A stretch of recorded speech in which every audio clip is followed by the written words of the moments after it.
Bienvenidos. Estas son las noticias más destacadas de la OEA. Esto es OEA News, el informativo de la Organización de los Estados Americanos.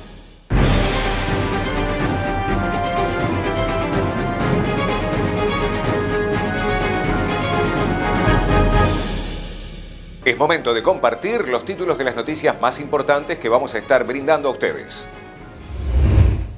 OEA celebra la cuarta Semana Interamericana de las y los Afrodescendientes en las Américas. Seminario Mujeres Periodistas y Libertad de Expresión. Misión de Observación Electoral de la OEA se reunió con el presidente de Perú. Foro sobre Estatuto de Protección Temporal para Migrantes Venezolanos en Colombia. La Organización de los Estados Americanos celebra entre el 22 y el 26 de marzo la cuarta Semana Interamericana Anual de las y los Afrodescendientes en las Américas, bajo el lema «Poner fin al racismo como legado de la esclavitud», un imperativo para fortalecer la justicia y la resiliencia en comunidades afrodescendientes en las Américas de cara al COVID-19. La OEA realiza una serie de actividades virtuales diseñadas para reconocer el legado de la esclavitud y la trata de esclavos y sus consecuencias en las vidas de las personas con ascendencia africana. Los eventos también analizan el impacto de la pandemia COVID-19 en los pueblos afrodescendientes en las Américas.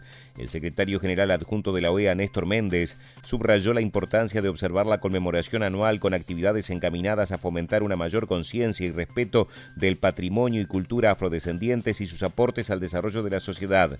El embajador Méndez manifestó que el tema seleccionado este año pone de relieve la continua lucha para erradicar los vestigios del racismo estructural presente en nuestras sociedades y la necesidad de implementar medidas que contrarresten sus causas y contribuyan a la creación de una sociedad más justa. Asimismo, el secretario general adjunto enfatizó que la pandemia ha sacado a la luz estas desigualdades sociales y ha demostrado que los afrodescendientes son más propensos a morir a causa de esta enfermedad que cualquier otro grupo racial debido a que hay que enfrentar y erradicar el virus del racismo, añadió. El secretario general de la OEA, Luis Almagro, participó en el seminario de la Comisión Interamericana de Derechos Humanos sobre mujeres periodistas y libertad de expresión. Desde hace años que la OEA despliega esfuerzos en esta agenda. Se trata de un eje transversal de nuestro trabajo en el que destacamos las contribuciones tanto de la Comisión Interamericana de Mujeres como de la Comisión Interamericana de Derechos Humanos. La agenda de las mujeres ha logrado avances significativos en los ámbitos normativos y de políticas públicas. Estos avances no deben ser nunca entendidos como concesiones formales, sino más bien el resultado de las justas demandas del movimiento de mujeres. Entonces, el otro día señalaba, hacemos cada vez más, estamos cada vez peor.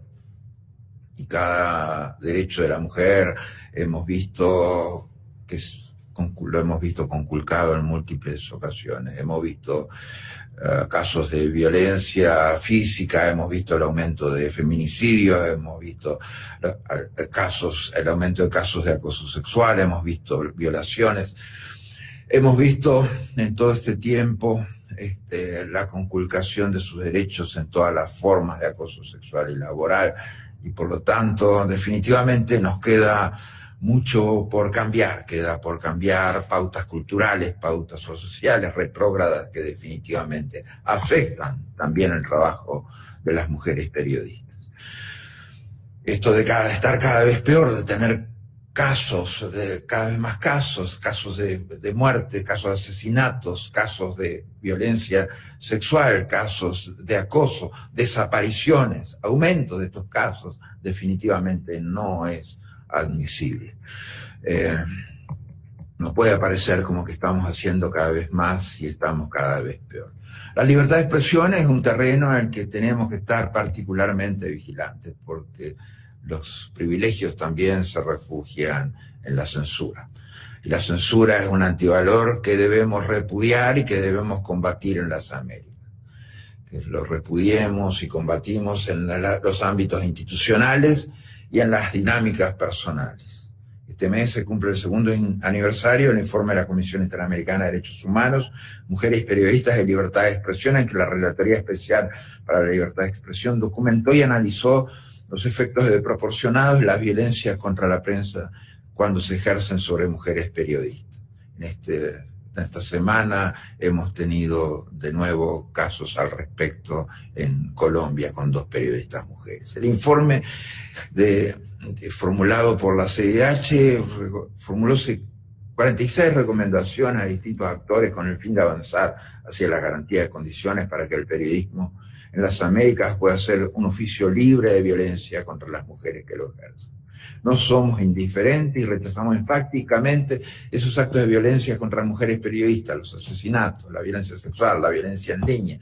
Acompañamos los insistentes llamados de la Comisión Interamericana de Derechos Humanos a prevenir, proteger, investigar y sancionar la violencia contra las mujeres. La vigencia de estos desafíos acentúa la importancia de animar a que se sigan dando conversaciones como la que hoy nos convoca. Apoyar a las mujeres para que puedan denunciar, apoyar a las mujeres para que tengan mejor seguridad, apoyar definitivamente cada instancia institucional que debe ser cada vez más fuerte en este sentido. Atacar las pautas culturales patriarcales que definitivamente juegan un papel en esto. Con mucho gusto participamos en la apertura de este seminario convocado por la Relatoría Especial para la Libertad de Expresión de la CIDH, que está en sintonía con el mes de la francofonía. Agradecemos especialmente a las misiones Canadá, Francia y Suiza por su apoyo a la agenda de democracia y derechos humanos en las Américas. A los periodistas, las periodistas que participarán, quisiera expresarles mi admiración por la labor que realizan. En la OEA nos sentimos honrados y comprometidos con esta conversación.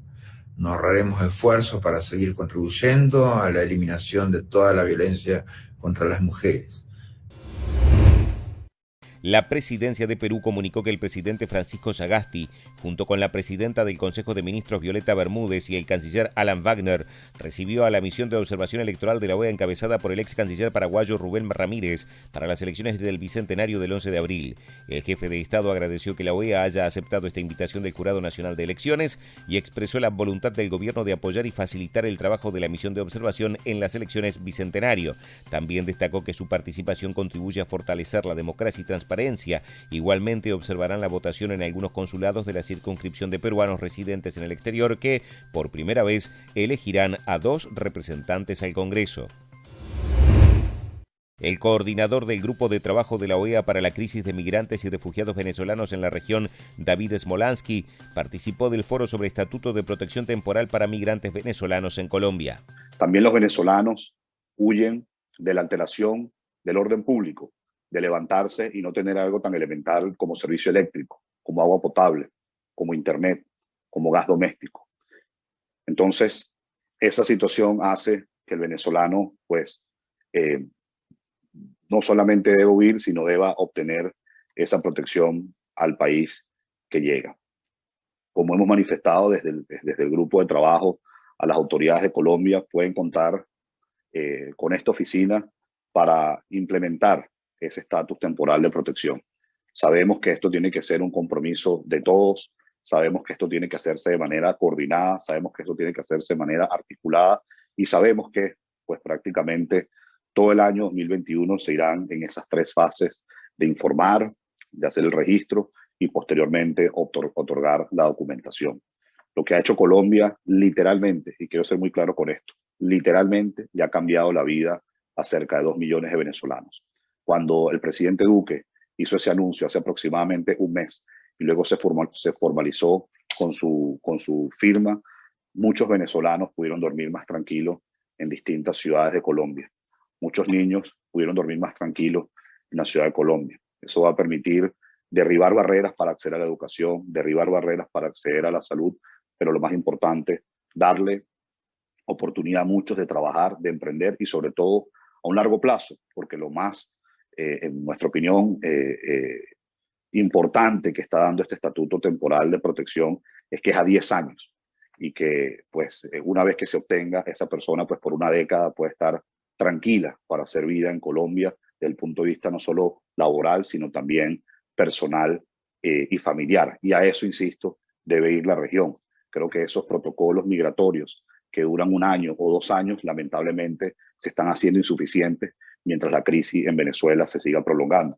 Que como bien decía el secretario general y como bien decía el presidente Duque, mientras se siga extendiendo la crisis humanitaria en Venezuela, mientras se siga extendiendo la falta de libertades y democracia en Venezuela, desafortunadamente veremos más venezolanos desesperadamente huyendo del país. Aún hoy todavía hay venezolanos que por caminos irregulares tratan de llegar a Colombia, tratan de llegar a Brasil o tratan de llegar a islas del Caribe como Trinidad y Tobago, Aruba, Bonaire, Curazao. Al momento de este foro, y para ir culminando, quiero decir que ya son 5.5 millones de migrantes y refugiados venezolanos, como bien ha registrado la plataforma de respuesta de Naciones Unidas. Esta es la crisis de refugiados más grande que haya habido en la historia de la región. Actualmente es la segunda más grande del mundo después de Siria. Y si la crisis en Venezuela continúa, si sigue habiendo una usurpación del poder por parte del régimen ilegítimo de Nicolás Maduro, 2021 pudiera ser el año donde lamentablemente haya más refugiados venezolanos que refugiados sirios. Nuestra oficina ha hecho una proyección y se estima que, de no haber un cambio en Venezuela, pudiésemos estar hablando de 7 millones de migrantes y refugiados venezolanos a finales de 2021, lo que equivaldría aproximadamente al 25% de la población de ese país, que si a eso le sumamos a los casi 10 millones de personas que están en situación de hambruna, prácticamente 2/3 de la población entre hambruna y situación de refugio estarían en vulnerabilidad. Esto es algo que el hemisferio no debería permitir, pero también es algo que debe llamar la atención de la comunidad internacional para darle un mayor aporte a los países receptores para que puedan integrar a migrantes y refugiados venezolanos y para que políticas como la que ha adoptado Colombia con el Estatuto Temporal de Protección puedan replicarse en otro país, y esperemos que veamos resultados en la próxima conferencia internacional de solidaridad para los venezolanos que se llevará a cabo el 17 de junio, donde esperemos que allí pues muchos países hagan aportes que no solo van en beneficio de los migrantes y refugiados, sino es una necesidad de los países receptores, más aún cuando estamos en tiempos de pandemia. Este año 2021 tendrá un desafío que será garantizar la vacunación para esos migrantes y refugiados venezolanos, estén donde estén y sea cual sea su condición, regular e irregular, porque quiero recordar que el derecho a la salud es un derecho humano y más aún debe garantizarse en tiempos de pandemia. Pero también será un año donde el otro reto será, pues, implementar el Estatuto Temporal de Protección, donde reitero todo el apoyo de esta oficina a Migración Colombia y a todas las autoridades de ese país, y que muchos otros venezolanos en otras partes del hemisferio pues también puedan ajustar su estatus migratorio y también puedan obtener su documentación. Y por último, no debemos darle espacio a la xenofobia y a la discriminación. Ninguna persona puede ser agredida, ofendida, insultada, estigmatizada por su nacionalidad. Le garantizo que esos venezolanos que están en Bogotá, que están en Cúcuta, que están en Bucaramanga, en Santa Marta, en Medellín, en Cali, o que están en otras ciudades de América Latina, como Lima, como Quito, como Guayaquil, como Buenos Aires, como Santiago de Chile, o en otras partes, no han llegado ahí porque quieren, lo han hecho por necesidad. Pero les puedo garantizar que la inmensa mayoría que ha llegado a esos países tiene un deseo enorme de trabajar, de emprender y estudiar, y merecen esa oportunidad. Por último, la mejor solución para frenar esta crisis de migrantes y refugiados es que en Venezuela se recupere la democracia, se recupere la libertad y sea un país nuevamente de oportunidades. Solo así se frenará la migración forzosa, pero además de eso se le dará oportunidad a esos más de 5.5 millones de desterrados para que puedan en algún momento volver a su país y sobre todo reencontrarse con su familia.